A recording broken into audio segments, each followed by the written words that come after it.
Right, I'm sure by now you've all seen these. This is the injunction that Bedfordshire Police is trying to impose on our protest march in Luton on Saturday.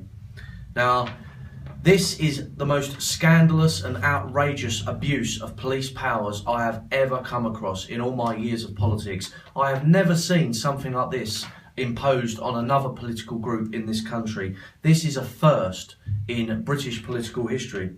Now, Jayda's going to go over some of the conditions that the police want to apply to us, but basically the police have, at the very last moment possible, applied to the High Court for an injunction, which means that all of a sudden, while we're preparing for our protest, our legal protest, we now face a £6,000 plus legal bill, and we also face some crippling injunction conditions being placed on us right at the last minute. Now, in my opinion, the police did this right at the last minute because they was hoping and praying that we didn't have the money in order to defend ourselves in the High Court, which is the highest court in the land. So they've done this purely out of spite and deliberate and blatant and barefaced political bias against a political party. Meanwhile, Anjem Choudhury and his gaggle of Islamic extremists and convicted terrorists is touring London as we speak with their Islamic roadshow, spreading Sharia law, jihad and support for ISIS all around London. And he is not touched, he's not got any conditions, he's not being harassed by the police at all. We're organising a legal protest in a British town and the police have pounced on us. They've known about this for 6 weeks. They've pounced on us literally days before our protest in the High Court, the highest court in the land, the most expensive court in the land, to try and cripple us on the eve of our protest.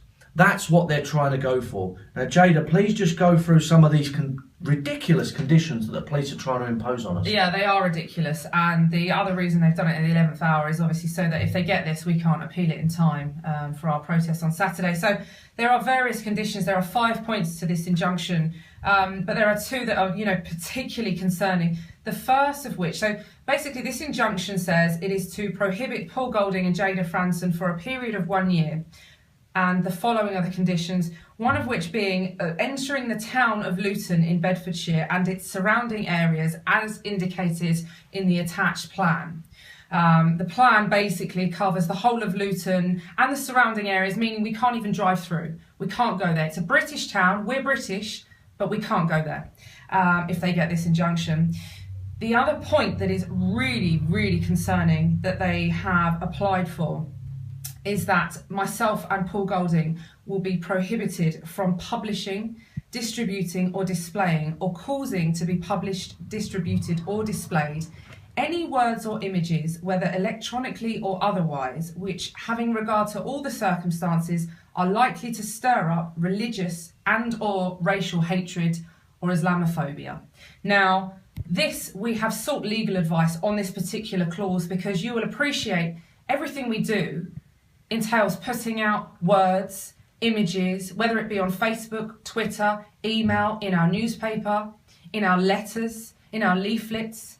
This could actually bind us insofar as if ISIS themselves produce an image of them with a Christian captive they're about to behead, and it's shared on many networks, most of the mainstream papers would publish that. If we share that image, myself and Paul will find ourselves in breach of this injunction and in contempt of court. So it really is serious. That doesn't just affect Luton, that affects our roles. So just basically what they have to do, the police, to justify this. One? Well, the last one, which is evident, this is what they apply for, I mean, this is what they're getting, is that a power of arrest be attached to all of the conditions. So obviously, with any injunction, if you breach the conditions, a power of arrest is attached to them.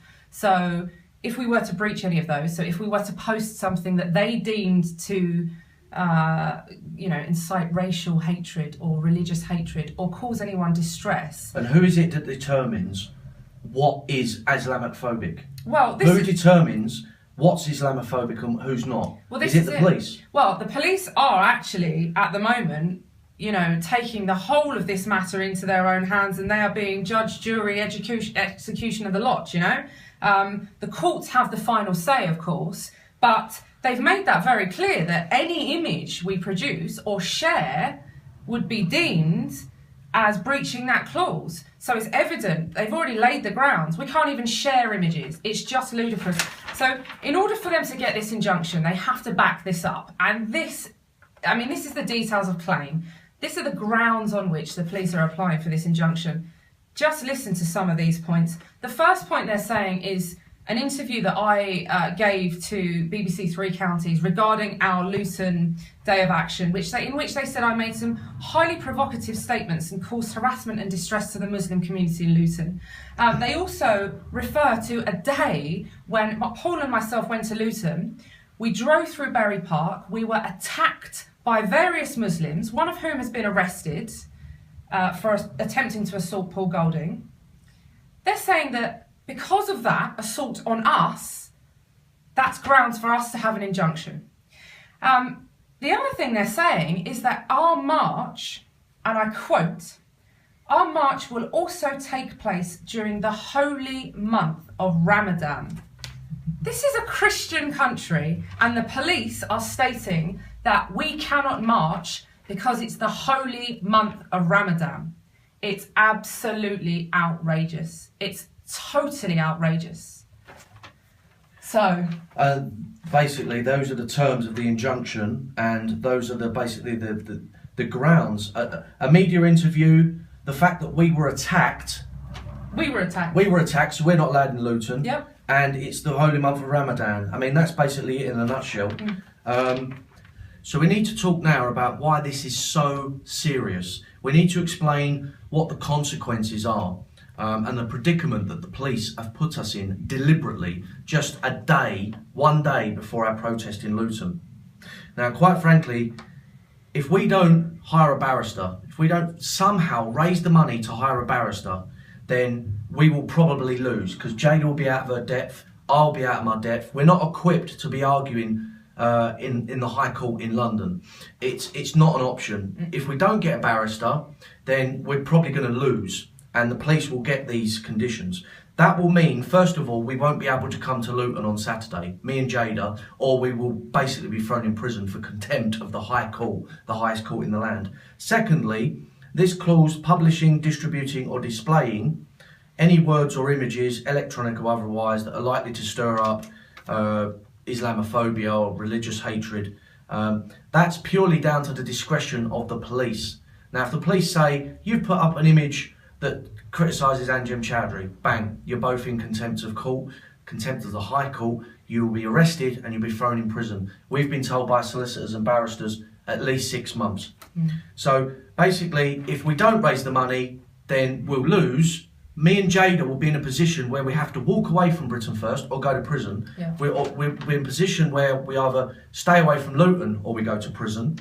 And basically, if we lose this, then we could be looking at paying the police costs, the legal costs against us, which we've been told, what was it, a conservative estimate? Yeah, 30,000 plus. I mean, they're going to have a QC, they're going to have a full legal team. We're not talking about a small amount. They're using taxpayers' money, your money, to do this to us. So it's going to be a high, costly bill. So basically, in a nutshell, this is extreme and it's serious, and they've sprung this on us at the very last minute they possibly could. Unless we raise the £6,000 we need to get a barrister to fight our corner in court, basically we will be crippled as a movement. Me and Jayda will either be in prison or we'll have to walk away from Britain First, and there's no way we will do that. So if you're watching this, please, please, please, the very survival of our movement that we have built up is on the line. If you're watching this on Facebook, there will be a donation link just above this video. If you're watching it